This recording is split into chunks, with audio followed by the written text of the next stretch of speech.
Welcome to our YouTube channel Satya classes.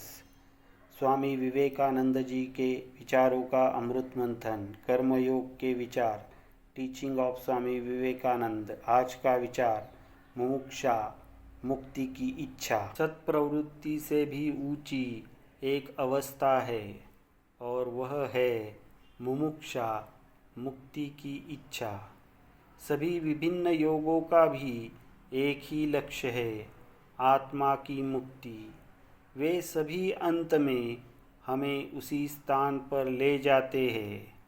उस अर्थ में वे सभी समान हैं। बुद्ध को ध्यान के माध्यम से और ईसा को प्रार्थना के माध्यम से उस अवस्था का लाभ मिला। कर्म के द्वारा भी मनुष्य उसी अवस्था का लाभ उठा सकता है।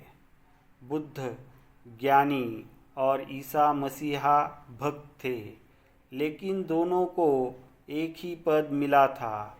यह समझना कठिन है, लेकिन आवश्यक भी है कि मुक्ति का अर्थ है पूर्ण मुक्तता। अशुभ बंधनों के साथ साथ शुभ बंधनों से भी मुक्ति।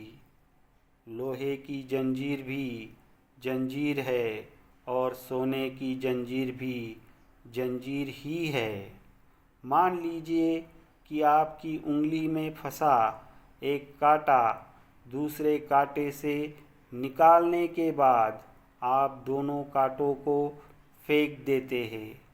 यद्यपि इसका प्रयोग कांटा निकालने के लिए किया जाता है, तथापि यह एक कांटा ही है। इस प्रकार शुभ संस्कारों द्वारा अशुभ संस्कारों का नाश करना चाहिए। जब तक सभी बुराइयां समाप्त न हो जाए, तब तक मन की बुरी आदतों को मिटाकर उसमें अच्छी आदतें लगानी चाहिए। परंतु उसके बाद हमें शुभ संस्कारों पर विजय प्राप्त करनी है। तभी तो जो आसक्त था वह निर्लिप्त हो जाएगा। कर्म करे, परंतु ध्यान रखे कि मन पर कोई गहरा संस्कार न रह जाए। लहरें तो उठे और गिरे, मांसपेशियां और मस्तिष्क भी कड़ी मेहनत करते रहे, लेकिन आत्मा पर उनकी गहरी छाप न पडे तो बस है। जर तुम्हाला व्हिडिओ आवडला असेल तर व्हिडिओला लाईक करा, चॅनलला सबस्क्राईब करा आणि बेल आयकॉन प्रेस करा।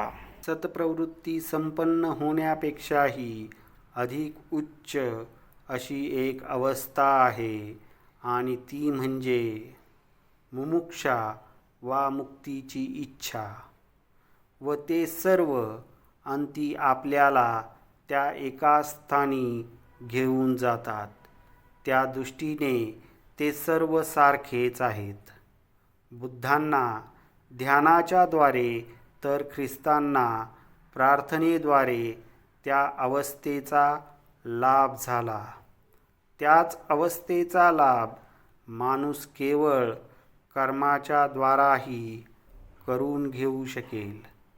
बुद्ध होते ज्ञानी आणि ख्रिस्त होते भक्त, परंतु दोघांनाही एकच पद प्राप्त झाले होते। यात एवढे समजणे अवघड पण आवश्यक आहे की मुक्ती म्हणजे अगदी संपूर्ण स्वाधीनता। जशी अशुभ बंधनातून, तशीच शुभाच्या बंधनातूनही सुटका। लोखंडी साखळी ही साखळी आणि सोन्याची साखळी ही साखळीच।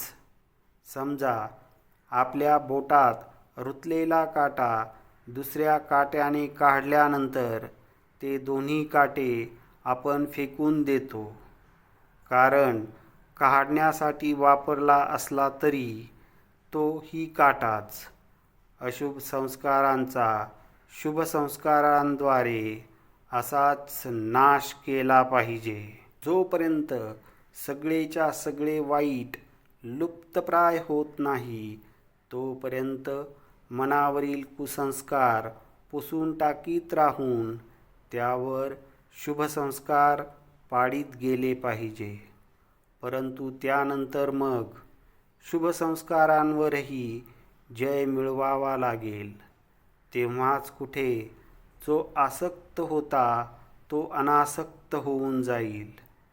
कर्म करा, पण ते मनावर कोणताच सखोल संस्कार ठेवून जाणार नाही याविषयी दक्ष असा. तरंग उठोत आणि नाहीसे होत. स्नायू आणि मेंदू प्रचंड कार्य करोत, पण आत्म्यावर त्यांची खोल चिन्हे उमटली नाहीत म्हणजे झाले. आज के वीडियो का विषय था मुमुक्षा, मुक्ति की इच्छा. संक्षेप में, सतप्रवृत्ति से भी ऊंची एक अवस्था है और वह है मुमुक्षा, मुक्ति की इच्छा. सभी विभिन्न योगों का एक ही लक्ष्य है, आत्मा की मुक्ति. वे सभी अंत में हमें उसी स्थान पर ले जाते हैं.